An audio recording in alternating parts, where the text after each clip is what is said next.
So guys, अब हम finally start करने वाले with data structures and algorithms. इसमें हम जानने वाले क्या क्या कि यार ये डेटा स्ट्रक्चर्स आए क्यों है, क्या जरूरत पड़ गई हमको कि हमें डेटा स्ट्रक्चर्स को पढ़ना पड़ रहा है, ये है क्या, सबके बारे में पढ़ेंगे। एल्गोरिथम्स के बारे में पढ़ेंगे कि एल्गोरिथम्स क्या होती है एंड इन दोनों का इतना यूज क्यों है कि बड़ी बड़ी जो कंपनीज होती है जैसे कि माइक्रोसॉफ्ट हो गया, गूगल हो गया, अमेजोन हो गया, एडोबी हो गया, बड़ी बड़ी एटलेशियन हो गया, बहुत सारी बड़ी बड़ी कंपनी से इनमें डेटा स्ट्रक्चर एंड एल्गोरिथम्स को पूछा जाता है। बड़ी बड़ी कंपनीज नहीं, छोटी छोटी कंपनीज से भी, जो मल्टीनेशनल कंपनी से या स्टार्टअप से, वो भी आजकल तो डेटा स्ट्रक्चर एल्गोरिथम्स पूछने लगे। मतलब कि ये एक मेन टॉपिक है जो हमें पढ़ना तो जरूरी है ही अगर हमें किसी भी कंपनी की एग्जाम देनी है, टेक्निकल टेस्ट देना है अगर हमें किसी भी कंपनी का, तो ये चीज अब रिक्वायरमेंट में आने लगी है एंड सब लोग ये पढ़ रहे हैं। ओके, चलो स्टार्टिंग करते हैं। एक काम करता हूँ, मैं इसमें घोच पोच नहीं करता हूँ, मैं एक नई साइड लेता हूँ। सबसे पहले हम स्टार्ट करेंगे कि यार डीएसए है क्या, डेटा स्ट्रक्चर्स है क्या। डेटा स्ट्रक्चर्स के बारे में अगर मैं बात करूं तो ये बेसिकली स्ट्रक्चर करते हैं हमारे डेटा को। हमारा डेटा जो है वो किस फॉर्म में रहेगा ये हमें बताता है क्या, डेटा स्ट्रक्चर। इसकी जरूरत क्या पड़ी, देखो यार डेटा स्ट्रक्चर अलग अलग टाइप के होते हैं। जैसे कि आप मान सकते हो कि डेटा स्ट्रक्चर हमारे पास एक हो गया क्या, डेटा स्ट्रक्चर एक हो गया हमारे पास एरे, ओके, एक हो गया लिंक लिस्ट, एक हो गया स्टैक, एक हो गया क्यू। अब एरेस तो आप जानते हो ये क्या होता है, ये कंटिन्यूअस एलोकेशन होता है हमारे पास एलिमेंट्स का, जिसमें हमारे पास कुछ भी हो सकते हैं, नंबर्स हो सकते हैं, नंबर्स हो सकते हैं, स्ट्रिंग्स हो सकती है, कैरेक्टर्स हो सकते हैं, कुछ भी हो सकते हैं। एकदम कंटिन्यूअसली ये चीज़ों को बांटते रहता है। मतलब कि अगर मान लो ये हमारा जो फर्स्ट इंडेक्स है ये 100 नंबर का है, तो अगला जो है अगर हम इंटीजर डाल रहे हैं तो वो होगा 104 नंबर का, because integer takes 4 bytes and इसका अगला हो जाएगा 108 नंबर का। बट ये जो है पूरा कॉन्टिग्यूअस फैशन में है एंड इसमें एक ही टाइप का डेटा स्टोर करा जा सकता है। इनको हम क्या बोलते हैं, इनको हम बोलते हैं लीनियर डेटा स्ट्रक्चर, बिकॉज ये लीनियरली आगे बढ़ते जाते हैं, इसमें कोई बीच में गैप नहीं आता है, इसलिए इसको लीनियर डेटा स्ट्रक्चर बोलते हैं। सिमिलरली हम बात करेंगे लिंक लिस्ट के बारे में। लिंक लिस्ट में क्या होता है, लिंक लिस्ट में बेसिकली हम डिवाइड करते हैं इसको इनटू ब्लॉक्स। इसको हम डिवाइड करते हैं इनटू ब्लॉक्स इस टाइप से। मान लो ये हमारा एक ब्लॉक है, पर इन ब्लॉक्स के आगे हमारे पास दो पार्ट्स होते हैं। इसमें हमारे पास दो पार्ट्स होते हैं, एक होता है हमारे पास डेटा, ओके, एक पार्ट होता है हमारे पास डेटा एंड एक होता है हमारे पास नेक्स्ट पॉइंटर, एंड एक होता है हमारे पास पॉइंटर। ये मान लो एक पॉइंटर है। इसमें क्या करते हैं हम, एक जैसे ट्रेन कनेक्टेड रहती है ना एक डब्बा दूसरे डब्बे से, उस टाइप से इसमें भी एक डब्बा दूसरे डब्बे से कनेक्टेड रहता है with the help of these pointers. So हम इसको एक एक करके ट्रैवल करते हैं। अब इसमें आपका एड्रेस कुछ भी हो सकता है, इसमें आपका एड्रेस कुछ भी हो सकता है। मान लो इसका एड्रेस आपके पास आ गया 100, इसका एड्रेस आ गया आपके पास 250, इसका एड्रेस आ गया आपके पास 300 या 150, कुछ भी हो सकता है इनका एड्रेस। ये कॉन्टिग्यूअस बिल्कुल नहीं रहते, पर इनके पास एक लिंक रहती है जो एक चीज जो एक पर्टिकुलर डब्बे को दूसरे डब्बे से जोड़ के रखती है। ओके, ये होती है हमारे पास लिंक लिस्ट। सिमिलरली हमारे पास कंसेप्ट है स्टैक्स का एंड क्यूज का। अभी मैं शॉर्ट में बताते जा रहा हूँ आपको क्या होता है क्या नहीं होता है। बेसिकली इनके ऊपर डेडिकेटेड हम पढ़ने वाले हैं, हर एक के ऊपर बहुत सारे प्रॉब्लम्स भी हम करने वाले, बहुत कुछ करेंगे, पर फिर भी अभी मैं आपको धीरे धीरे बताते जा रहा हूँ। चलो ठीक है, स्टैक्स क्या होते हैं। स्टैक्स हमारे पास स्टेप्स होता है वो स्ट्रक्चर, जैसे कि हमारा टिफिन का डब्बा होता है ना, टिफिन के डब्बे में क्या होता है, सबसे पहले हमारे पास फर्स्ट वाली चीज आ गई, उसके बाद हमारे पास सेकंड वाली चीज आ गई, इसके बाद हमारे पास थर्ड वाली चीज आ गई। अब जब हम इस टिफिन के डब्बे को खोलते हैं, जब हम इस टिफिन के डब्बे को खोलते हैं, तो सबसे पहले सबसे ऊपर वाली चीज निकलती है, सबसे पहले उस सबसे ऊपर वाली चीज निकलती है, उसके बाद उसके नीचे वाली चीज निकलती है एंड सबसे लास्ट में हमारे पास सबसे नीचे वाली चीज निकलती है। तो ये हो जाता है हमारे पास क्या, स्टैक। चलो ठीक है, ये हमारे पास हो जाता है स्टैक। एंड सिमिलरली हमारे पास एक और चीज होती है, वो क्या है, क्यू। ये होती है हमारे पास क्यू। मान लो इसमें क्या होता है, आपने अगर मान लो आप खड़े हो कि कोई टिकट लेने के लिए, तो होता क्या है, जो जो नया इंसान आते जाता है वो पीछे से बैठना चालू कर देता है। सबसे पहला इंसान जो होगा वो सबसे पहले बाहर निकलेगा, मतलब कि सबसे आगे जो खड़ा है वो सबसे पहले बाहर निकलेगा। उसके बाद जो सेकंड वाला है वो आगे आ जाता है एंड उसके बाद ही सेकंड वाला बाहर निकलता है, उसके बाद थर्ड वाला बाहर निकलता है, उसके बाद फोर्थ वाला बाहर निकलता है। मतलब कि सबसे पहले आना एंड सबसे पहले जाना, सबसे पहले आना सबसे पहले जाना, इसको हम क्या बोलते हैं, फीफो। फीफो, फीफो मतलब क्या, फीफो मतलब होता है first in first out. Okay, FIFO means basically first in first out. And stack में क्या होता है, फीलो या लीफो, लीफो बोल सकते हो इसको। लीफो का मतलब ये होता है जो सबसे लास्ट में घुसा है वो सबसे पहले निकलेगा। ओके, लीफो का मतलब होता है जो सबसे लास्ट में घुसा है वो सबसे पहले निकलेगा। आयुष, बेसिकली हमें ये जानना था कि यार इत्तों की जरूरत क्यों पड़ी।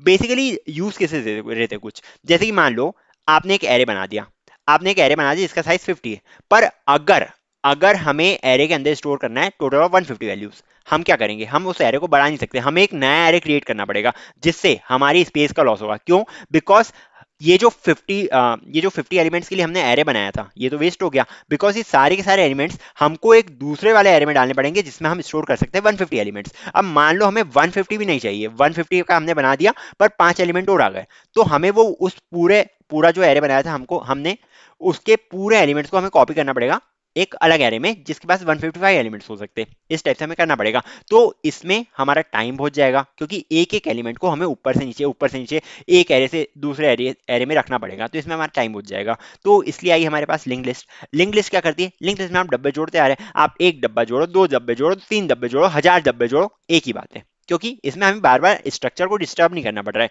एक से आगे आगे आगे आगे जुड़े जा रहा है वो, और कुछ नहीं हो रहा है।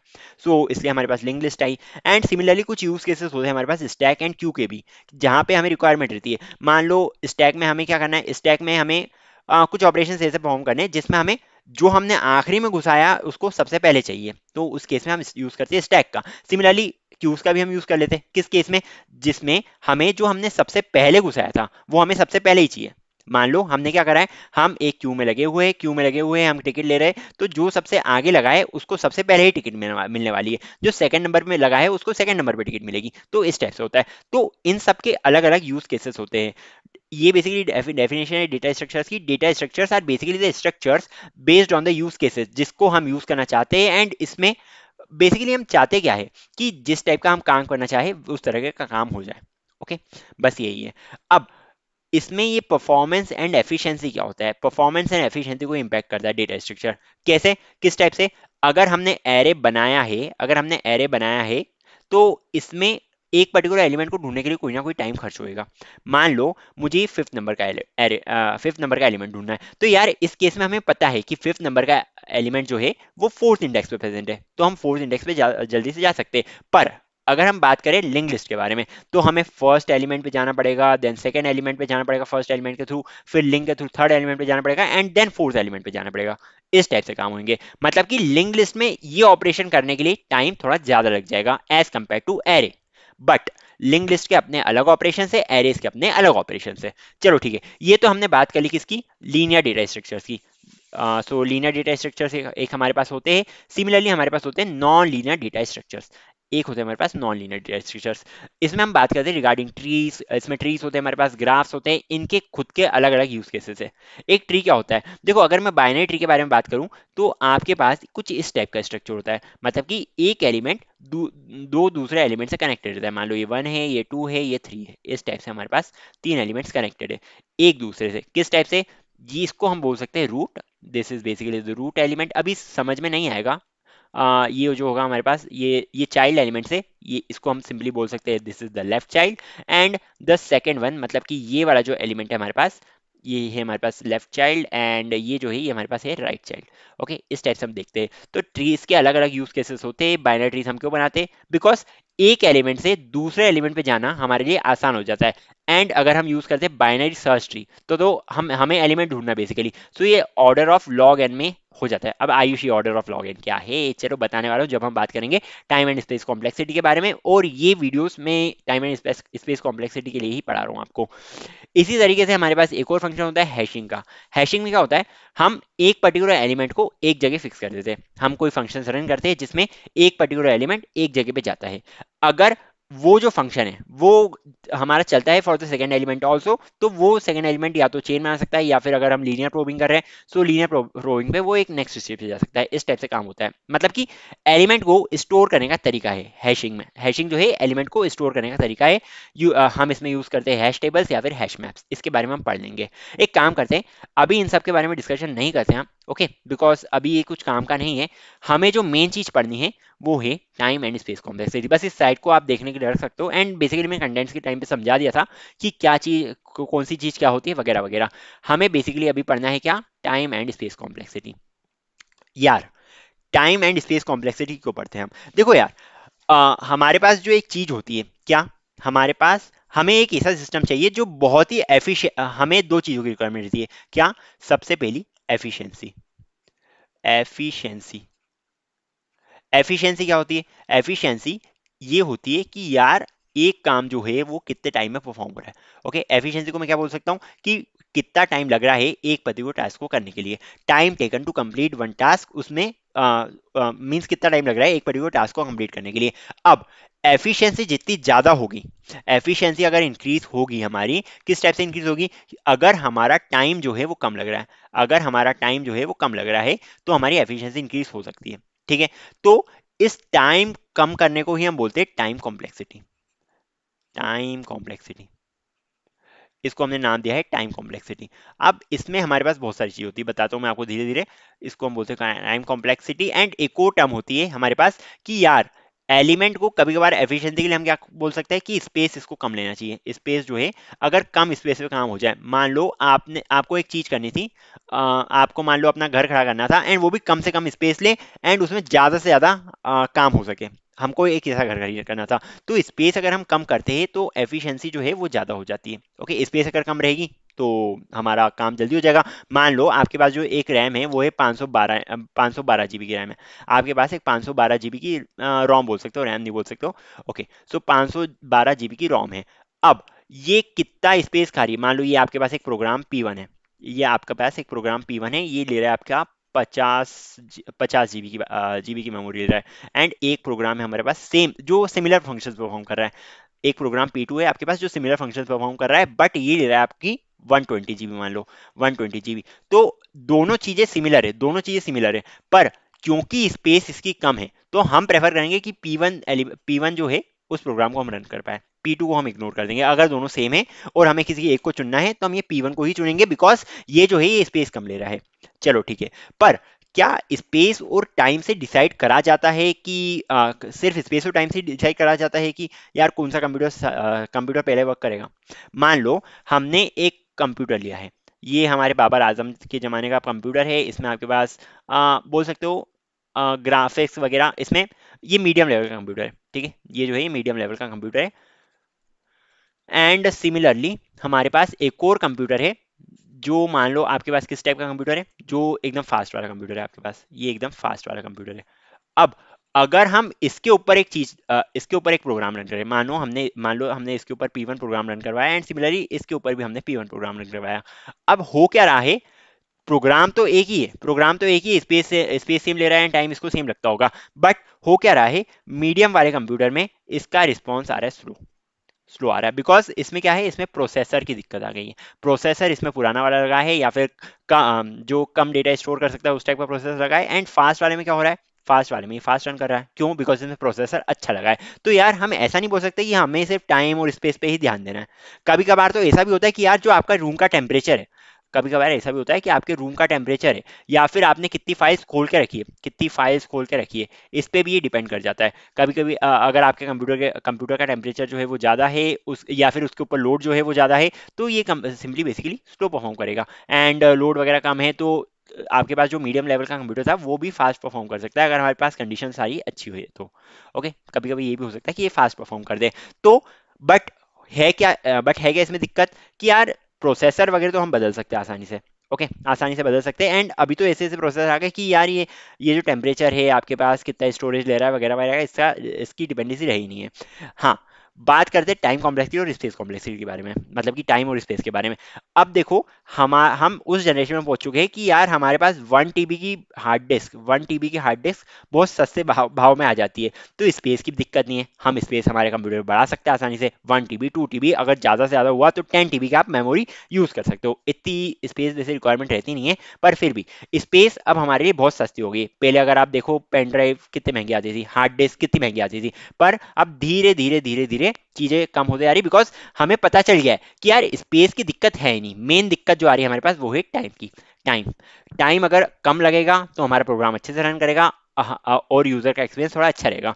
अगर टाइम ज्यादा लग रहा है तो यूजर का एक्सपीरियंस खराब रहेगा बेसिकली। सो इसी टाइम को हम देखने वाले हैं एंड इनको हम बोलते हैं, जिसमें हम डील करते हुए टाइम, इनको बोलते हैं हम एसिम्प्टोटिक। अब इसको छोड़ो, जिसमें हम डील करते हुए टाइम उस उसके लिए उसको हम बोलते हैं टाइम कॉम्प्लेक्सिटी बेसिकली। अब देखो, टाइम हम किस टाइप से कैलकुलेट कर सकते हैं, क्या हम हमारी स्टॉप वॉच लेके बैठेंगे या हमारा टाइमर लेके बैठेंगे क्या? हम हमारा टाइमर लेके नहीं बैठने वाले, हमारा टाइमर लेके नहीं बैठने वाले।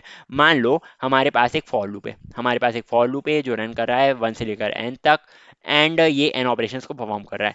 अब हमने कुछ ऐसी एनोटेशंस दी है जिसके थ्रू हम टाइम कॉम्प्लेक्सिटी वगैरह आसानी से कैलकुलेट कर सकते हैं, हमें कोई टाइमर लगाने की जरूरत नहीं है।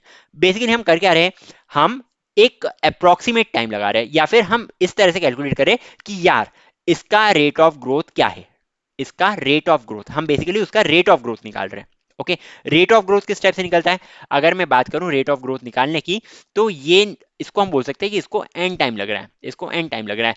अगर मैं बोलूं, इसको एक ग्राफ पे ड्रॉ करना चाहूं, मान लो ये हमारे पास ऑपरेशन है एंड ये हमारे पास टाइम है। अब इसमें हमें दिख रहा है कि अगर हम फॉर लूप लगाएंगे तो हमारे पास एक ऑपरेशन एक ही टाइम पे रन होगा, मतलब कि 1 पे 1, 2 पे 2, 3 पे 3, 4 पे 4, 5 पे 5। अगर हम ग्राफ बनाएंगे तो ये एक स्ट्रेट लाइन आएगा, ये एक स्ट्रेट लाइन आएगा। अगर इस टाइप का हमारे पास ग्राफ आ जाता है तो इसको हम बोलेंगे order of N time complexity, order of n बोल सकते हैं, बिकॉज हम जानते हैं कि हमारा जो टोटल टाइम है वो डिपेंड कर रहा है on the number of operations. N operations हो गए तो हमारे पास एन यूनिट्स ऑफ टाइम लगने वाला है। बस, बस यही है हमारा टाइम कॉम्प्लेक्सिटी, यही है। हम बेसिकली रेट ऑफ ग्रोथ के साथ डील कर रहे हैं, हम रेट ऑफ ग्रोथ के साथ डील कर रहे हैं। सिमिलरली अगर मैं एक और चीज ले लूं, अगर मैं एक और चीज ले लूं, मान लो ये हमारे पास एक फर्स्ट वाला फॉर लूप है जो जा रहा है 1 से लेकर एन तक, ये जा रहा है 1 से लेकर एन तक। अगर हम इसके अंदर जाए तो मान लो हमारे पास एक और फॉर लूप है जिसमें ये जा रहा है हमारा 1 से लेकर एन तक। ओके, एंड ये कुछ ऑपरेशंस परफॉर्म कर रहा है एंड सिमिलरली ये लूप से बाहर हो रहा है। ओके, यहाँ पे इसने मान लो कुछ ऑपरेशन परफॉर्म कर दिए। इस कंडीशन में क्या हो रहा है हमारे पास? इस कंडीशन में ये हो रहा है कि हमारे पास अगर ये 1 के लिए जाएगा तो हमारे पास 1 2 3 4 टिल एन ऑपरेशन परफॉर्म हो जाएंगे, टिल एन ऑपरेशन इसमें परफॉर्म हो जाएंगे। सिमिलरली ये जाएगा अगर 2 पे, तो 2 पे भी हमारे पास 1 2 3 4 टिल एन ऑपरेशन हमारे परफॉर्म होंगे। मतलब कि मैं ऐसा बोल सकता हूँ कि 1 के लिए हमारे पास एन ऑपरेशन परफॉर्म हो रहे हैं, 2 के लिए एन ऑपरेशन परफॉर्म हो रहे हैं, 3 के लिए हमारे पास एन ऑपरेशंस परफॉर्म हो रहे हैं, 4 के लिए हमारे पास एन ऑपरेशंस परफॉर्म हो रहे हैं, एंड सिमिलरली हमारे पास एन के लिए भी एन ऑपरेशंस परफॉर्म हो रहे हैं। इसके लिए अगर मैं बोलूं तो ये जो ले रहा है ये order of, because n operations n times, हर ऑपरेशन एन टाइम परफॉर्म हो रहा है और टोटल ऑफ एन ऑपरेशंस हमारे पास, इसको मैं बोलूंगा ऑर्डर ऑफ एन स्क्वायर, इसकी रेट ऑफ ग्रोथ है। ओके, इसकी रेट ऑफ ग्रोथ क्या है हमारे पास? Order of N square. तो ये बेसिकली मैं आपको समझा दिया है कि किस टाइप से हम इसके साथ डील करते हैं। टाइम क्या है, टाइम किस तरह से इंपॉर्टेंट होता है, टाइम कॉम्प्लेक्सिटी क्या होती है, ऑर्डर किस टाइप से निकाल सकते हैं हम किसी चीज का, किस टाइप से ये स्पेस पे डिपेंड करता है, टेम्परेचर पे एंड टाइम पे किस टाइप से डिपेंड करता है, एंड किस टाइप से हम कैलकुलेशन कर सकते हैं, वगैरह वगैरह, ये सारी चीजें बता दी है। अब इसके बाद हमें स्टार्ट करना है बेसिकली एनोटेशंस के साथ। हमारे पास अलग अलग एनोटेशंस होती है, एक बार जल्दी से मैंने ये जो स्लाइड बना के रखी है आपके लिए उनको पढ़ लो। टाइम कॉम्प्लेक्सिटी क्या होती है? Measure of how the run time of algorithm increases with respect to size of the input. Input के साइज के हिसाब से, मतलब कि रेट की बात कर रहे हैं बेसिकली, कि रेट के साथ हमारा टाइम जो है वो किस टाइप से इंक्रीज हो रहा है एक पर्टिकुलर एल्गोरिथम का। अगर हम कुछ फंक्शन को परफॉर्म करना चाह रहे हैं तो किस रेट से हमारा इंक्रीमेंट आ रहा है टाइम में। ओके, टाइम जो है वो किस रेट से इंक्रीज हो रहा है हमारा, जैसे जैसे हम फंक्शन को परफॉर्म करते जा रहे हैं उसको हम बोलते हैं टाइम कॉम्प्लेक्सिटी। सिमिलरली हमारे पास क्या है? Space complexity. Space complexity is the measure of how memory usage of an algorithm increases with respect to size of input. अगर हमारे पास इनपुट साइज बड़ा है, जैसे कि हमने मान लो हमने 50 GB का एक प्रोग्राम लिया एंड 120 GB का प्रोग्राम लिया, तो इसमें स्पेस जो है वो ज़्यादा यूज़ होगी and space space come use होगी। मतलब कि ये जो है ये कम स्पेस ले रहा है, ये सिमिलरली ज़्यादा स्पेस ले रहा है। एंड सिमिलरली हम इसके लिए भी देख सकते हैं, इसके लिए भी देख सकते हैं। मान लो हमारे पास ये वाला फॉर लूप है, हमने एक फॉर लूप लगाया 1 से लेकर एन तक। इसमें जो हमारी स्पेस लग रही है वो कितनी लग रही है? हमारी स्पेस लग रही है एन एलिमेंट्स की, इसमें हमारी स्पेस लग रही है एन एलिमेंट्स की। तो इसकी स्पेस कॉम्प्लेक्सिटी हो गई ऑर्डर ऑफ एन, इसकी स्पेस कॉम्प्लेक्सिटी भी ऑर्डर ऑफ एन हो जाएगी। एंड सिमिलरली यहाँ पे भी हमारी स्पेस कॉम्प्लेक्सिटी हो जाएगी क्या? एन स्क्वायर एलिमेंट्स की स्पेस लग रही है इसको, तो इसकी ऑर्डर ऑफ एन स्क्वायर हो जाएगी स्पेस कॉम्प्लेक्सिटी। ओके, इस टाइप से आप इसके साथ डील कर सकते हो। बहुत गौच वॉच बनाया है, पर आई थिंक समझ में आ रहा होगा। मेरे वर्ड्स के ऊपर ध्यान दो, स्लाइड्स का तो क्या है, कुछ भी नहीं उसका। Okay, so this is the measure of the memory usage of an algorithm increase with respect to the size of the input. And हमें एनालाइज क्यों करना पड़ता है time and space complexity?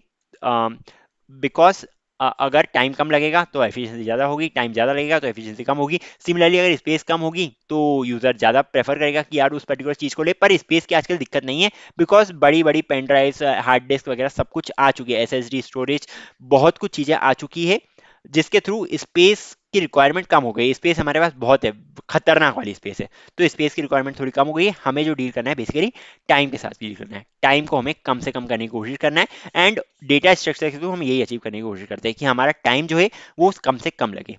Okay, I think ये समझ में आ गया होगा। अब अगले वीडियो में हम समझने वाले हैं बिग ओ नोटेशन क्या होती है, ओमेगा नोटेशन क्या होती है, थीटा नोटेशन क्या होती है, small small omega, best case, worst case, average time complexity वगैरह क्या होती है। इन सब के बारे में हम बात करेंगे in the further videos. Thank you. चलो गाइस, अब हम बात करने वाले regarding the big O notation. Big O notation क्या होता है, बिग ओ नोटेशन, इसके बारे में बात करने वाला हूँ। इसको हम बिगो ही बोलते हैं बेसिकली। सो मान लो एक क्वेश्चन है आपके लिए। मान लो आपको घर बनवाना है, अपना आपको अपना घर बनवाना है जिसमें आप रहने वाले हो। अब देखो, अगर आप किसी को कॉन्ट्रैक्ट दे रहे हो कि यार ये घर बनवाना है, ये ईंटें आएगी, ये जो है यहाँ इतनी सीमेंट लगेगी, इसमें ये स्टेप से स्ट्रक्चर होगा, इंटीरियर डिजाइनिंग स्टेप से होगा, वगैरह वगैरह, तो आप क्या करते हो? आप क्या करते हो? आप निकालते हो एक एस्टीमेट। ओके, आप क्या निकालते हो? आप एक एस्टीमेट निकालते हो। एस्टीमेट निकालते हो, एंड एस्टीमेट में क्या मेंशन रहता है? एस्टीमेट हमें बताता है कि ज्यादा से ज्यादा कितना खर्चा हो सकता है, ज्यादा से ज्यादा कितना खर्च हो सकता है, उसके ऊपर खर्चा हमारा नहीं जाने वाला है। इस टाइप से एस्टीमेट आपको बता देता है। मान लो आपके लगने वाले हैं इसमें 20 लाख रुपीज, 20 लाख रुपीज आपके घर बनाने में लगने वाले हैं। वैसे इससे ज्यादा ही लगेंगे, बट फिर भी मान लो 20 लाख रुपीज आपके लगने वाले हैं घर बनाने में। अब ये कंफर्म हो चुका है कि यार इससे ज्यादा तो रुपए नहीं लगने वाले हमारे, ये कंफर्म हो जाता है कि यार इससे ज्यादा रुपए नहीं लगने वाले हैं। तो बिगो नोटेशन में हमको यही बताता है कि यार ये फंक्शन है, ये इतना टाइम लग रहा है, ये इससे ज्यादा टाइम तो नहीं लेगा, मतलब कि इससे ज्यादा इसका रेट ऑफ रेट, जो भी टाइम का रेट है वो नहीं होने वाला है। ओके, समझ में आ रही बात? अगर मैं बोल रहा हूं कि घर बनाने में आपको मैक्सिमम जो रुपए लगने वाले हैं वो है 20 लाख, ऐसा आपने बोल दिया है, तो 20 लाख से 1 रुपया भी ज्यादा नहीं बनेगा। सिमिलरली, अगर आप बोल रहे हो कि ये जो प्रोग्राम है इसकी टाइम कॉम्प्लेक्सिटी होने वाली बिग ओ ऑफ एन, मतलब कि ये ऑर्डर ऑफ एन में ही टाइम कॉम्प्लेक्सिटी रहेगा, मतलब कि लीनियर टाइम कॉम्प्लेक्सिटी रहेगा। As simple as that. Okay, अब देखो, हमारे पास अगर बोल रहा हूं मैं टाइम कांस्टेंट टाइम लगने वाला है, तो ये इसका मतलब ये होता है कि ये जो है ऑर्डर ऑफ वन, वन में टाइम काम आपका खत्म कर देगा, ऑर्डर ऑफ वन टाइम लेने वाला है। अब ये ऑर्डर ऑफ वन क्या हो सकता है? ये ऐसा भी हो सकता है, ये जो है ये पक्का फिक्स्ड 3 सेकंड लेगा, ये फिक्स्ड 5 मिनट लेगा, या फिर ये फिक्स्ड हमारे पास कितने मिनट लेगा, मान लो मिनट नहीं, मान लो ये 500 दिन लेगा, या फिर मान लो ये जो है 500 डेज लेगा, या फिर मान लो ये जो है 5 साल रहेगा। ये चीज हमारे पास फिक्स्ड है। ओके, हमें पता है कि इसके अंदर तो काम हो ही जाएगा। और ये चीज क्या दिख रही है आपको? एक पर्टिकुलर नंबर दिख रहा है, ये एक पर्टिकुलर नंबर है, ये एक पर्टिकुलर नंबर है, ये एक पर्टिकुलर नंबर है। सो एक पर्टिकुलर नंबर अगर हमारे पास विजिबल है कि यार इतना टाइम इसको लगेगा, परफेक्टली इतना टाइम इसको लगने वाला है, तो हम इसको बोलते हैं कि यार हमें तो पता है कितना नंबर है, तो इसको हम बोल देते हैं ऑर्डर ऑफ वन कॉम्प्लेक्सिटी।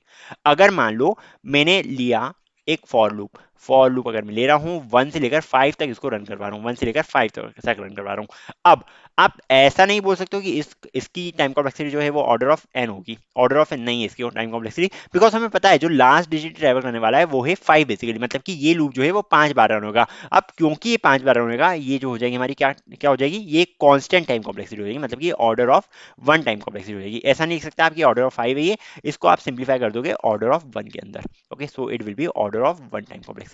चलो ठीक है, आई थिंक ये चीज समझ में आ गई। सिमिलरली हमारे पास होता है order of log N time complexity, या फिर big of log N time complexity, जिसको हम बोलते हैं लॉगरिथमिक टाइम इसमें लगेगा, जैसे कि बाइनरी सर्च होता है हमारे पास। Similarly order of N time complexity होती है, जो हमारी लीनियर टाइम कॉम्प्लेक्सिटी होती है, मतलब कि जिस तरह से हमारा हमारी फ्रीक्वेंसी बढ़ेगी उसी टाइप से हमारा, उसी रेट से हमारा टाइम बढ़ेगा, तो इसको हम बोलते हैं ऑर्डर ऑफ एन। सिमिलरली हमारे पास होता है order of N log n, ये आपके आप देखोगे मर्ज सॉर्ट में, क्विक सॉर्ट में, एंड सिमिलरली हीप सॉर्ट में भी आप इसको ही देखते हो, order of N log n उसकी टाइम कॉम्प्लेक्सिटी आती है हमारे पास। सिमिलरली हमारे पास हो जाता है order of N square which is the quadratic time complexity. Similarly order of 2 to power n, ये जो है हमारे बबल सॉर्ट इंसर्शन, और इसको हम पढ़ेंगे इसी पर्टिकुलर चीज के बाद, मतलब कि टाइम कॉम्प्लेक्सिटी का टॉपिक खत्म करने के बाद हम bubble sort insertion sort sorting पे ही जाने वाले बेसिकली। एक्सपोनेंशियल टाइम हो जाता है, जैसे कि रिकर्सिव फिबोनाची सीरीज, रिकर्शन जब हम पढ़ेंगे तो आपको समझ में आ जाएगी order of 2 to power n क्या है। सिमिलरली फैक्टोरियल टाइम अगर किसी चीज को लग रहा है तो उसको हम बोलते हैं फैक्टोरियल टाइम कॉम्प्लेक्सिटी। इस टाइप से आप देख सकते हो। तो बिगो बेसिकली हमें बताता है कि वर्स्ट केस सिनेरियो में हमारा कितना एल्गोरिथम किस टाइप से परफॉर्म करने वाली, जैसे कि हमें घर बनवाना था, उसका वर्स्ट केस में भी अगर ज्यादा से ज्यादा भी हमने ले लिया है, तो घर बनाने के हमें लगेंगे 20 लाख रुपए। एज सिंपल एज दैट, आप इस टाइप से इसको लिख सकते हो। ठीक है, और ये डिफरेंट एल्गोरिथम को कंपेयर करने में हेल्प करती है। मान लो अगर हम ले रहे हैं एक फॉर लूप ले रहे हैं, ये जा रहा है हमारा 1 से लेकर एन तक। सिमिलरली हम एक और केस ले रहे हैं जिसमें हम एक और फॉर लूप ले रहे हैं जो जा रहा है 1 से लेकर एन तक, पर इसके अंदर ही एक और फॉर लूप है हमारे पास, जो जाएगा हमारा कहां से कहां तक, जो अगेन जा रहा है 1 से लेकर एन तक। ठीक है, तो इस केस में क्या हो रहा है, ये जाएगा 1 के लिए 1 से लेकर एन तक, देन 2 के लिए 1 से लेकर एन तक, एंड सिमिलरली 3 के लिए 1 से लेकर एन तक। तो इसकी जो टाइम कॉम्प्लेक्सिटी हो जाएगी आपकी, वो हो जाएगी order of N square. Okay, या big O of N square इसको बोल सकते हो। एंड इसकी जो टाइम कॉम्प्लेक्सिटी आ रही है हमारे पास 1 से लेकर n तक आ रहा है, एंड हमें पता नहीं है क्या वैल्यू है, इसलिए मैं इसकी टाइम कॉम्प्लेक्सिटी ले सकता हूँ ऑर्डर ऑफ n। अब अगर इनके ग्राफ्स हम बनाएं, इनके अगर हम गलती से ग्राफ्स बनाने बैठे तो इनके ग्राफ्स कुछ इस टाइप से बनेंगे। ये आ गया हमारा फर्स्ट का ग्राफ। ओके, बेसिकली ये एक लीनियर लाइन है, एक लाइन ही बना देता हूँ, कोई दिक्कत नहीं है। सो this is basically simple line. अगर मैं इसके थ्रू बनाऊँ, एक्चुअली ये दिखता नहीं है, भगवान जाने क्यों। तो चलो मैंने इस टाइप से कुछ बना दिया इसको, एंड ये लाइन हमारी कुछ आएगी इस टाइप से, या फिर ये लाइन जो हमारी इस टाइप से भी हो सकती है, या फिर ये लाइन हमारी कुछ इस टाइप से भी हो सकती है, no problem in that. But ये इस टाइप की लाइन आएगी और हमारे पास क्या है, लीनियर टाइम कॉम्प्लेक्सिटी है, इसको हम बोलते हैं क्या, लीनियर टाइम कॉम्प्लेक्सिटी। ये है हमारे पास लीनियर। एंड सिमिलरली अगर हम ये वाला सेकंड वाला केस देखें, सेकंड वाले केस का ग्राफ हमारे पास जो आने वाला है वो कुछ इस टाइप से आएगा, ठीक है, या फिर इस टाइप से आएगा, या फिर इस टाइप से कुछ आ जाएगा, या फिर इस टाइप से आ जाएगा। पर ये जो है ये लीनियर नहीं रहेगा। अगर एक एक ना एक पॉइंट ऐसा आएगा जिसमें ये ग्राफ जो है इस पर्टिकुलर पॉइंट के आगे चले आएगा। ओके, सो इस टाइप से हम देखते हैं। बेसिकली निकालना है यार किसको कितना टाइम लगने वाला है, जिसमें ये वैल्यू अंदर ऑर्डर ऑर्डर के अंदर जो वैल्यू है वो बड़ी रहेगी, उसको उतना ही ज़्यादा टाइम लगेगा। सो ये मैं आपके लिए हर एक केस को लिख के लेकर आया हूँ कि ऑर्डर ऑफ वन अगर है, मान लो हमारे पास ये है कुछ इस टाइप से फंक्शन जिसमें हमें रिटर्न करना है एरे ऑफ इंडेक्स, तो यार ये तो एक बार में हो जाएगा, निकाल सकते हैं हम आसानी से। एरे ऑफ इंडेक्स हम लिख देंगे, हमारे पास आ जाता है आंसर। तो इसकी जो टाइम कॉम्प्लेक्सिटी हो जाएगी वो हो जाएगी order of one. Okay, so regardless of the input size execution time remains constant for this particular case. अगले केस की बात करें, लॉगरिथमिक टाइम होता है हमारे पास एक। लॉगरिथमिक टाइम में क्या होता है हमारे पास, जैसे कि अगर अगर हम बाइनरी सर्च परफॉर्म करें, बाइनरी सर्च में क्या देखा था हमने, हमने बाइनरी सर्च में ये देखा था कि हम उसको डिवाइड करते आ रहे हैं आधे आधे में। सो इसकी टाइम कॉम्प्लेक्सिटी जो आ जाती है आपके पास, वो आ जाती है log base two n. Log base two n आप फंक्शन देख सकते हो आसानी से, लॉग बेस टू एन आ जाती है। कैसे आएगी, देखो हमने इधर क्या करा है, इधर एक वाइल लूप लिया है, जब तक लेफ्ट जो है वो राइट से छोटा है या इक्वल है, इस टाइप से हमने लूप लिया है। एंड उसको हम डिवाइड करते आ रहे हैं आधे आधे में। किस टाइप से आधे आधे में डिवाइड करते आ रहे हैं, हमने मिड वैल्यू लेके रखी, right left plus right minus left by two, जैसे कि मैंने आपको बताया था। ये basically left plus right by two ही है। अगर आप सिंपली सिंपल सिंपल वाला केस कंसिडर करो तो अगर मिड टारगेट हो जाता है तो अपन रिटर्न कर देंगे मिड, नहीं तो उसको आधा कर देंगे, लेफ्ट को मिड प्लस वन कर देंगे, या फिर राइट को मिड माइनस वन कर देंगे। हम इस टाइप से कर सकते हैं। या फिर स्टार्ट को mid plus one and and को मिड माइनस वन, इस टाइप से हम कर सकते हैं। ओके, सो इस केस में हमारे पास जो टाइम कॉम्प्लेक्सिटी रहेगी वह रहेगी order of log n time complexity. Similarly हमारे पास रहता है linear time. Linear time complexity में क्या होता है, लीनियर टाइम कॉम्प्लेक्सिटी में एल्गोरिथम जो है वो रन करती है डायरेक्टली प्रोपोर्शनल, जैसा कि मैंने आपको बोला था। अगर हम ये जो है ये भी एक तरीके का फॉर लूप है, एनएस फॉर लूप इसको बोलते हैं हम बेसिकली। ऐसा जरूरत नहीं है, इसका मतलब ये है कि अगर नंबर जो है वो जीरो से लेकर एरे डॉट लेंथ तक जा रहा है तो वही है, वही फॉर लूप लगाया हमने सिंपल सा, और कुछ नहीं है इसका। सो नम नम जो है वो एरे पूरी लेंथ कवर कर रहा है इसकी, मतलब कि जीरो से एन माइनस वन तक अगर जा रहा है तो ये सारे नंबर प्रिंट कर दो, बस यही है सारे के सारे। अगर हमें एलिमेंट्स प्रिंट करवाने तो हम इसको एनएस फॉर लूप का भी यूज़ कर सकते हैं, बट नॉर्मल भी आता है तो कोई दिक्कत वाली बात नहीं है, बस सिंटेक्स चेंज है और कुछ नहीं है। ये जो है ये हमारा लीनियर टाइम है, क्यों, बिकॉज इसमें ये हर एक एलिमेंट के ऊपर ट्रैवल करेगा। मान लो इसकी जो लेंथ है हमारे पास वो आ रही है 5, तो ये 1 के लिए ट्रैवल करेगा, 2 के लिए ट्रैवल करेगा, 3 के लिए ट्रैवल करेगा, 4 के लिए ट्रैवल करेगा, 5 के लिए ट्रैवल करेगा। ओके, ये सारी की सारी वैल्यूज के लिए ट्रैवल करेगा, इसलिए हम इसको बोलते हैं कि लीनियर टाइम लेने वाला हमारा जो है ऑर्डर ऑफ एन। सिमिलरली हमारे पास एक होता है लॉगरिथमिक टाइम लेने वाला, जैसा कि मैंने आपको बताया मर्ज सॉर्ट, क्विक सॉर्ट, ये एल्गोरिथम्स हम पढ़ेंगे जब हम पढ़ेंगे डिवाइड एंड कॉन्कर एल्गोरिथम, तो उसमें हम पढ़ेंगे merge sort and quick sort के बारे में। इसमें होता क्या है, इसमें बेसिकली ये order of N log n time लेता है। ओके, ये order of N log n time लेता है, देख लो इस टाइप से हमारा इसका सिंटैक्स रहता है। जब ये दोनों एल्गोरिथम्स पढ़ाऊंगा आपको मैं तो आपको अच्छे से बता दूंगा, या सॉर्टिंग एल्गोरिथम्स बेसिकली। सो जब ये पढ़ाऊंगा तब आपको अच्छे से बता दूंगा। और सिमिलरली हमारे पास क्वाड्रेटिक टाइम लगता है, नेस्टेड फॉर लूप, जैसे कि फॉर के अंदर फॉर लूप अगर आ गया है और ये लीनियरली इंक्रीज कर रहा है, I plus plus and J plus plus, इस टाइप से लीनियरली अगर इंक्रीज कर रहा है तो इसको हम बोलते हैं क्वाड्रेटिक टाइम। ओके, या फिर order of N square time बोलते हैं इसको। सिमिलरली क्यूबिक होता है हमारे पास, इसमें आई प्लस प्लस हो रहा है, जे प्लस प्लस हो रहा है, के प्लस प्लस हो रहा है। ओके, आई जे के तीनों का प्लस प्लस कर रहे हैं, मतलब कि फॉर के लूप के अंदर एक और फॉर लूप है जिसके अंदर एक और फॉर लूप है, तीन फॉर लूप है हमारे पास एक के अंदर एक, तो ये हो जाएगा हमारे पास क्यूबिक टाइम। अब मान लो मेरे पास कुछ इस टाइप से, मान लो मैंने एक फॉर लूप बनाया कुछ ऐसा जो ले आ रहा है 1 से लेकर n तक। अब ये बंद हो चुका है, ये पूरा हमने यहाँ पे हमने स्टेटमेंट्स लिख दी यहाँ के। अब हम एक और फॉर लूप रन कर रहे हैं जो इसके बाहर है। ओके, एक और फॉर लूप रन कर रहे हैं जो इसके बाहर है 1 से लेकर n तक, इसको वापस से मान लो, एंड इसमें भी हम कुछ स्टेटमेंट रन कर रहे हैं। अब इसकी टाइम कॉम्प्लेक्सिटी क्या होगी, एक बार जल्दी से बताओ, इसकी टाइम कॉम्प्लेक्सिटी क्या होगी। इसकी टाइम कॉम्प्लेक्सिटी जो है, ये देखो फर्स्ट वाला फॉर लूप तो ऑर्डर ऑफ n ले रहा है, सेकंड वाला फॉर लूप जो है वो भी ऑर्डर ऑफ एन ले रहा है, तो इसको हम बोल सकते हैं कि इसकी टाइम कॉम्प्लेक्सिटी हो जाएगी ऑर्डर ऑफ एन, या फिर big O of N plus big O of n, क्योंकि दोनों अलग अलग है, मल्टीप्लाई नहीं हो रहा है, एक के अंदर एक नहीं है, दोनों अलग अलग है। ठीक है, इसने अपने स्टेटमेंट्स परफॉर्म कर लिए, सिमिलरली इसने अपने स्टेटमेंट्स परफॉर्म करे, तो ये हो जाएगा हमारे पास two order of two N ले सकते हो, या फिर two into order of N ले सकते हो, या फिर इसको सिंपली ऑर्डर ऑफ एन भी ले सकते हो, बिकॉज कॉन्स्टेंट्स मैटर नहीं करते। अगर हम टाइम कॉम्प्लेक्सिटी के बारे में डील कर रहे हैं तो कांस्टेंट मैटर नहीं करते, बिकॉज हम सिर्फ और सिर्फ रेट ले रहे हैं कि किस रेट से किस टाइप से ग्रोथ हो रही है, किस टाइप से टाइम के रिस्पेक्ट में ग्रोथ हो रही है। ओके, हम बस वही ले रहे हैं।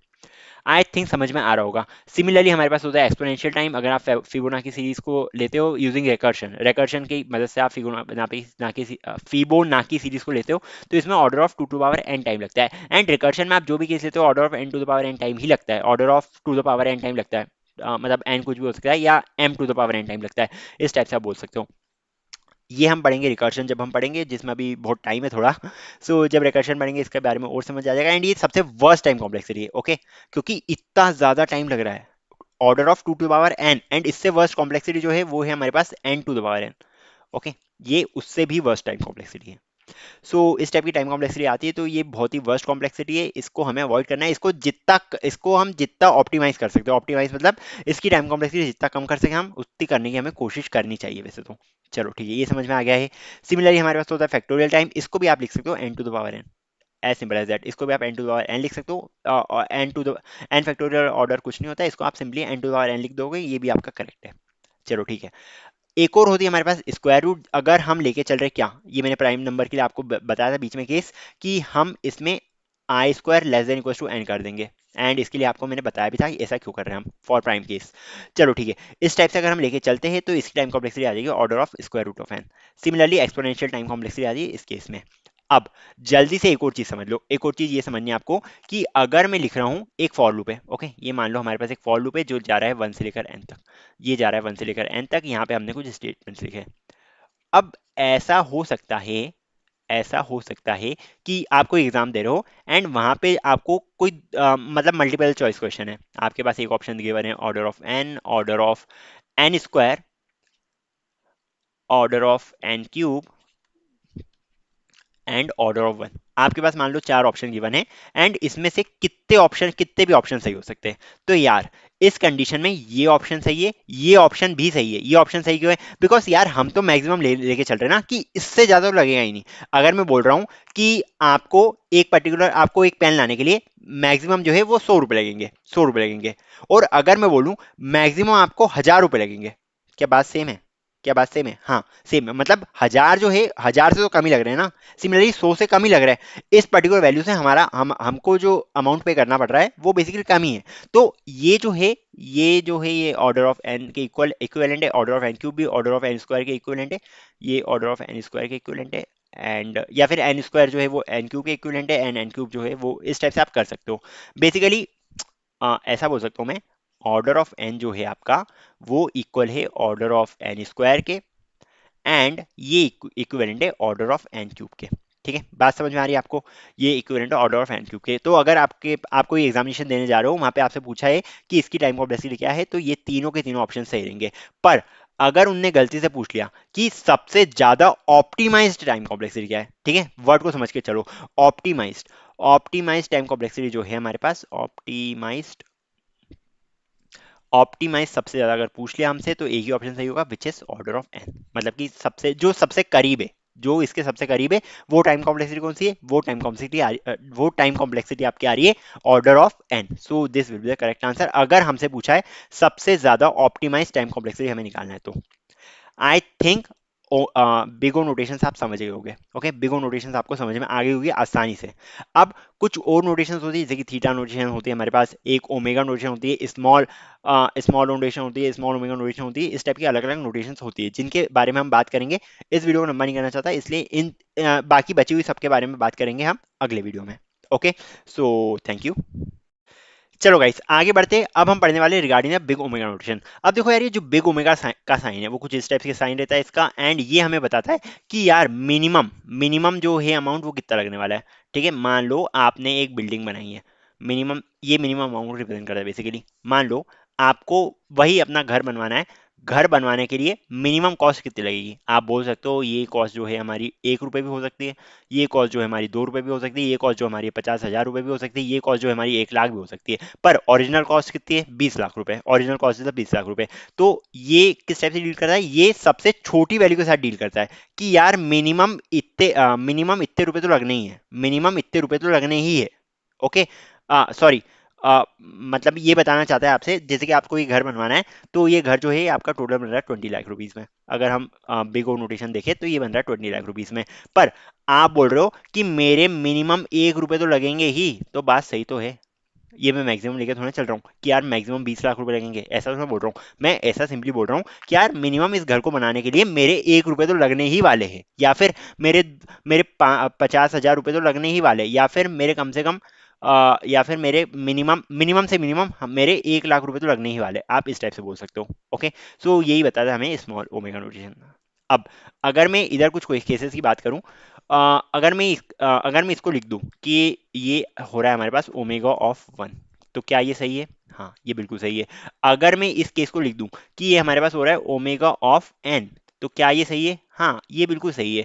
अगर मैं इसको लिख दूं कि ये हमारे पास ओमेगा ऑफ एन स्क्वायर, तो क्या ये सही है? हाँ, ये बिल्कुल सही है। Because 3 to the power n बहुत बड़ी यूनिट है, 3 टू द पावर एन बहुत बड़ी यूनिट है। इसके बाद इन सब का एक कंपैरिजन भी आपको दे दूंगा कि कौन सा बड़ा है, कौन सा छोटा है, वगैरह वगैरह। इनके बारे में हम कंपैरिजन भी कर लेंगे, कुछ क्वेश्चन भी कर लेंगे ताकि आपको अच्छे से समझ में आ जाए। चलो ठीक है। मतलब कि बिग ओमेगा हमें क्या बताता है? बिग ओमेगा हमें ये बताता है कि मिनिमम कितनी यूनिट लगेगी, मिनिमम कितना टाइम लगेगा। अगर हम टाइम कॉम्प्लेक्सिटी के टर्म्स में डील कर रहे हैं तो मिनिमम इतना टाइम तो लगेगा इस पर्टिकुलर टास्क को करने के लिए। भले ही उस टास्क को करने के लिए 10 दिन लगने वाले, बट हम बोल रहे हैं मिनिमम 1 दिन तो लगेगा, मिनिमम 2 दिन तो लगेंगे, मिनिमम 5 दिन तो लगेंगे, मिनिमम 9 दिन तो लगेंगे। इस टाइप से हम बोल सकते हैं। ओके, बात समझ में आई है? अब देखो एक और चीज, कि अगर मैं बोल रहा हूं कि order of n is equal to omega of n, क्या ये चीज पॉसिबल है? क्या ये चीज पॉसिबल है? हाँ जी, ये चीज पॉसिबल है। ये केस कब बनेगा? ये केस कब बनेगा? जब हमने इसको भयंकर तरीके से ऑप्टिमाइज कर दिया, जब हमने इसकी एग्जैक्ट वैल्यू ली है, जब हमने इसका एग्जैक्ट रेट लिया है। जैसे कि अगर इसका रेट आ रहा था हमारे पास लीनियर, और हम बोल रहे हैं कि ये लीनियर लीनियर टाइम में ही करा जा सकता है, तो क्या मैं बोल सकता हूँ ये कम से कम लीनियर टाइम में ही करा जाएगा, या फिर ये ज्यादा से ज्यादा लीनियर टाइम में ही करा जाएगा? मतलब क्या, कि इन दोनों की वैल्यू जो है वो इक्वल आ सकती है। ओके, इन दोनों की वैल्यू इक्वल आ सकती है। अगर मैं बोल रहा हूँ big omega is equal to omega, मतलब कि ये हमारे पास एग्जैक्ट वैल्यू दे रहा है। एग्जैक्ट वैल्यू मतलब एग्जैक्ट रेट दे रहा है बेसिकली। ओके, ये हमें एग्जैक्ट रेट देना चाह रहा है। चलो ठीक है, एक बार डेफिनेशन पढ़ लेते हैं हम। Big omega describes the lower bound, ये बेसिकली लोअर बाउंड बनाता है, मतलब कि जो मैंने आपको बोला मिनिमम वैल्यू बताता है आपको, ये लोअर बाउंड बताता है एल्गोरिथम के नेचर का जब ये रन टाइम पे चलती है एल्गोरिथम, एंड ये हमें बताता है बेस्ट केस सिनेरियो। ठीक है, ये जो पिछला वाला था हमारे पास बिगो नोटेशन हमें बताता है worst case scenario. I think मैंने ये बताया नहीं, बट कोई बात नहीं, सुन लो। बिगो जो है हमारे पास ये वर्स्ट केस सिचुएशन, मतलब अगर ज्यादा से ज्यादा लगे भी तो इतने रुपए लगने वाले हैं, ज्यादा से ज्यादा लगेंगे भी तो 20 लाख रुपए लगने वाले हैं, इससे कम में काम नहीं होगा। ये वर्स्ट केस बताता है हमें। समझ गए? मतलब घर बनवाना है हमें, भले ही उसके 10 लाख रुपए लग रहे हैं, पर ज्यादा से ज्यादा 20 लाख रुपए लगेंगे। बिग ओमेगा क्या बताता है? कम से कम इतने रुपए तो लगेंगे, ये बिग ओमेगा बताता है हमें। ओके, सो ये जो है हमारे पास क्या है, ये बेस्ट केस सिनेरियो बताता है हमें एल्गोरिथम की परफॉर्मेंस का। And similarly omega of f of n indicate करता है एल्गोरिथम विल टेक एटलीस्ट, कम से कम इतना टाइम तो लगना ही है इन द बेस्ट केस। ये आपको बता दिया मैंने, ये मिनिमम टाइम रिक्वायर्ड है एल्गोरिथम के रन करने का। चलो ठीक है, जैसे कि लीनियर सर्च के बारे में बात करूं, लीनियर सर्च के बारे में बात करूं, तो लीनियर सर्च का जो वर्स्ट केस है वो क्या है? Big O of N. And इसका बेस्ट केस जो है वो है ओमेगा ऑफ 1। क्या मैं इसको ऐसे भी लिख सकता हूँ that it is also equals to omega of n? क्या ये वर्क करेगा? हाँ, ये भी एकदम सही है। अगर मैं लीनियर सर्च के बारे में बात कर रहा हूँ कि यार बेस्ट केस इसका जो है वो ओमेगा ऑफ एन भी हो सकता है, वर्स्ट केस इसका ओमेगा ऑफ एन भी हो सकता है। Okay, it is correct. Best case अगर एलिमेंट फर्स्ट पोजीशन में पाया गया तो ये भी सही है, ये भी बिल्कुल सही है। सो ये दोनों इक्वल हो सकते हैं, ये इस कंडीशन में नहीं हो रहा है, मतलब ये अगर आप इसको हटा दो तो ये दोनों इक्वल हो सकते हैं। ओके, अब ओमेगा यूजफुल क्यों है? ओमेगा यूजफुल है या बिग ओ यूजफुल है? देखो यार, यूजफुल आपको समझ में आ रहा होगा। हम ऐसा भी बोल सकते हैं कि घर जो है मिनिमम 1 रुपए तो लगेंगे घर को बनाने में, तो यार ये हमें कुछ बता नहीं रहा है। बट अगर हम यूज करें बिगो नोटेशन को अगर हम यूज करें तो वो ज्यादा यूजफुल है। क्यों? बिकॉज ये हमें बता रहा है कि मैक्सिमम जो लगने वाला है वो 20 लाख रुपए तो लगने ही वाले हैं। मैक्सिमम जो है वो 20 लाख रुपए तो लगने ही वाले, मतलब कि 20 लाख रुपए में 20 लाख रुपए से कम में काम होगा। अब देखो दो कंडीशन है, आपको ये सही स्टेट में लग रहा है कि यार मिनिमम जो है घर को बनाने में 1 रुपए तो लगने ही वाले, या फिर मैक्सिमम जो है घर को बनाने में 20 लाख रुपए लगेंगे, ज्यादा सही स्टेट में कौन सा है? सेकंड वाला ऑब्वियसली, क्योंकि हम क्या देख रहे हैं इसमें, हम ये देख रहे हैं हमारे लिए ज्यादा यूजफुल क्या है कि यार हमारी जेब से जाने वाला है वो 20 लाख रुपए से तो कम ही जाने वाला है। हम ऐसा तो बोलेंगे कि कम से कम 1 रुपये लगेंगे घर को बनाने के लिए, ये कुछ हमें इसका कुछ सेंस ही नहीं है यार। तो जो ज्यादा इंपॉर्टेंट है हमारे पास, जो सबसे ज्यादा इंपॉर्टेंट है वो है बिगो बिगो नोटेशंस। सो बिगो नोटेशंस ही वर्ल्ड वाइड यूज करी जाती है in most of the cases. आपको ज्यादातर केस में पढ़ाया भी नहीं जाएगा कि ओमेगा नोटेशन क्या होती है या फिर थीटा नोटेशन क्या होती है, थीटा नोटेशन पे आया नहीं हूं अभी मैं। So omega notation is not that useful, but big O notation हमारी बहुत ज्यादा यूजफुल है। सिमिलरली एक और नोटेशन होती है जो है थीटा नोटेशन, बिग थीटा इसको हटा सकते हो आप, बिग थीटा भी बोल सकते हो, थीटा नोटेशन भी बोल सकते हो। थीटा नोटेशन हमें बताता है एवरेज केस टाइम कॉम्प्लेक्सिटी, मतलब कि बेस्ट वाली भी नहीं है, वर्स्ट वाली भी नहीं है, जो मीडियन पे चल रही है, बीच में जो चल रही है, उसको हम बोलते हैं थीटा। मतलब कि एग्जैक्ट बोल सकते हो इसको, जो एग्जैक्ट रेट ऑफ ग्रोथ है या जो भी एग्जैक्ट रेट है उसके बारे में बताती है हमें थीटा नोटेशन।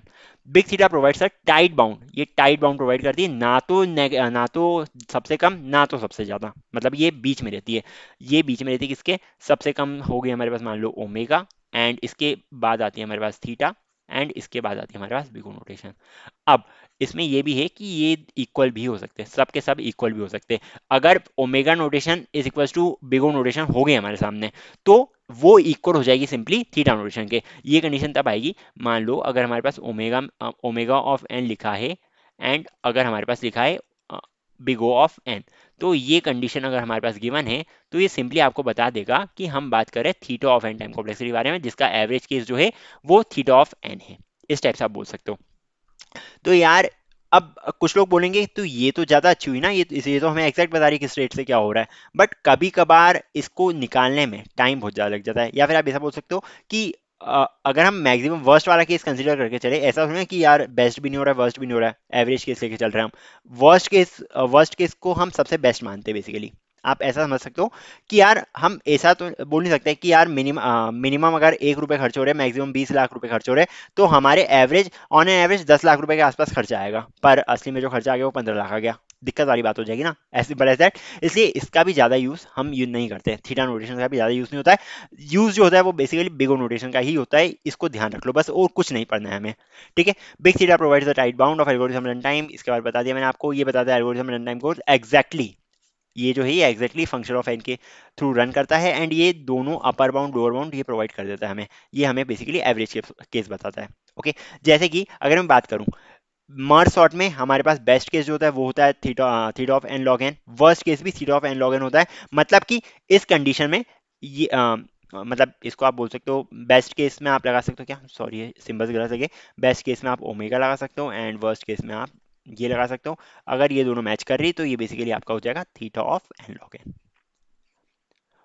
आई थिंक समझ में आ रहा है आपको, ये टाइम कॉम्प्लेक्सिटी इतना खतरनाक नहीं है टॉपिक, आपको इतना ध्यान रखना है कि ओ बिगो अगर हमने लिया है तो वर्स्ट केस रिप्रेजेंट करता है, स्मॉल हमने अगर ओमेगा लिया है तो वो बेस्ट केस रिप्रेजेंट करता है, एंड अगर हमने थीटा लिया है तो वो बेसिकली हमें बताता है एवरेज केस। ओके।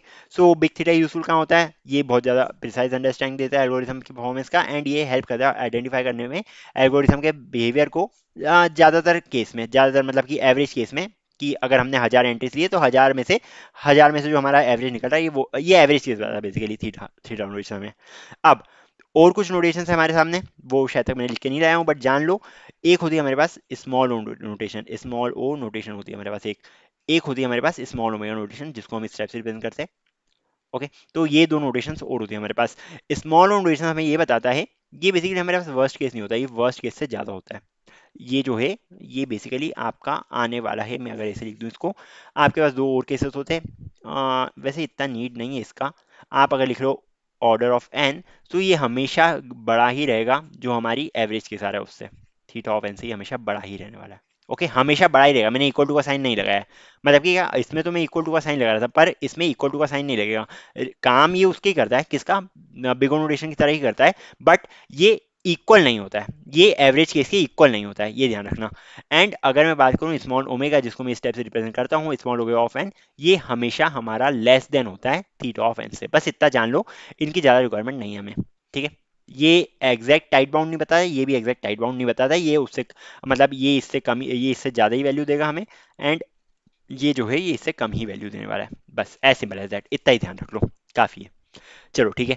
अब best case, worst case, average time complexity, इनके बारे में देख लेते हैं हम। ये शायद लास्ट साइड है मेरी।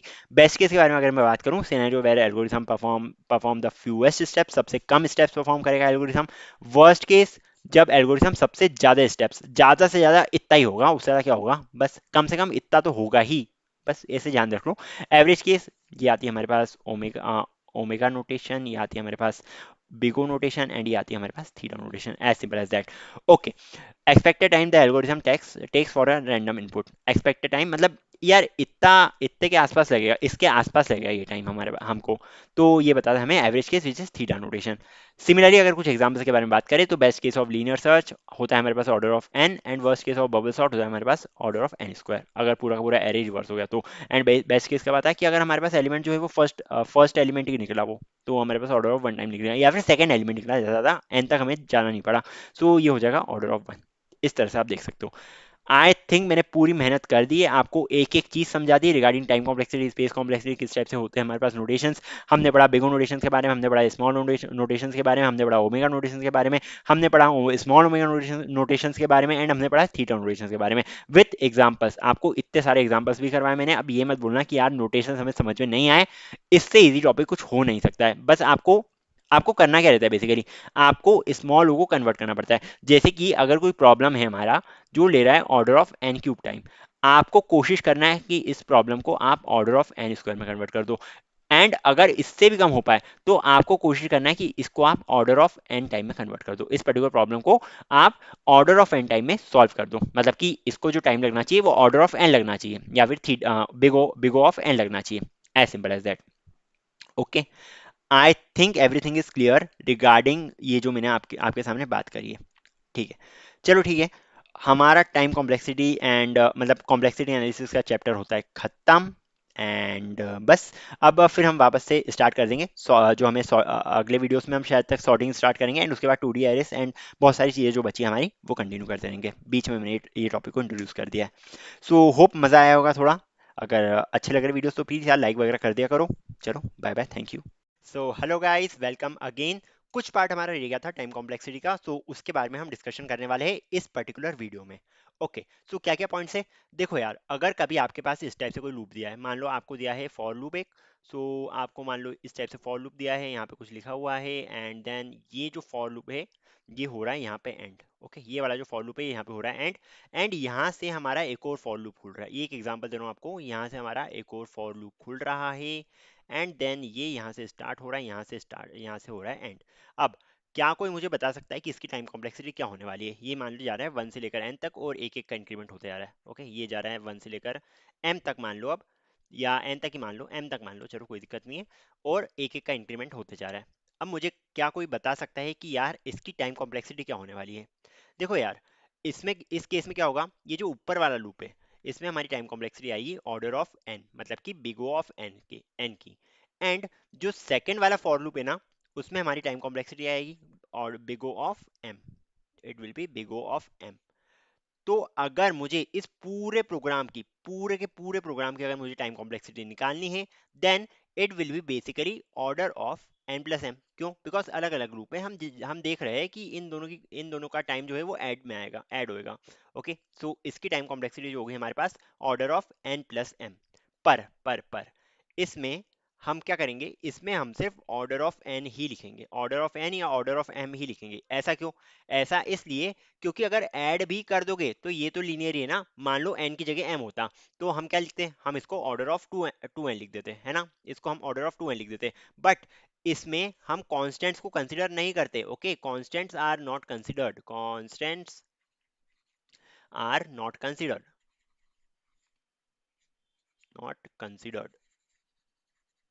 ठीक है, बात समझ में आ रही होगी मेरी आपको। ठीक है, हमको क्या करना है, हमें कांस्टेंट से मतलब नहीं है, भले ही ये कुछ स्टेप्स होता order of 5n, order of 5n होता, ऑर्डर ऑफ 10,000 n होता, ऑर्डर ऑफ मान लो 10,000 एन होता, इस टाइप से अगर कोई वैल्यू होती, तो भी हम कांस्टेंट को कंसिडर नहीं करते इस केस में। अगर हमें टाइम कॉम्प्लेक्सिटी निकालनी है तो कांस्टेंट को कंसिडर नहीं करना है, बिकॉज हमें क्या देखना है, हमें रेट ऑफ ग्रोथ देखना है, हमें सिंपली रेट ऑफ ग्रोथ देखना है, नथिंग एल्स।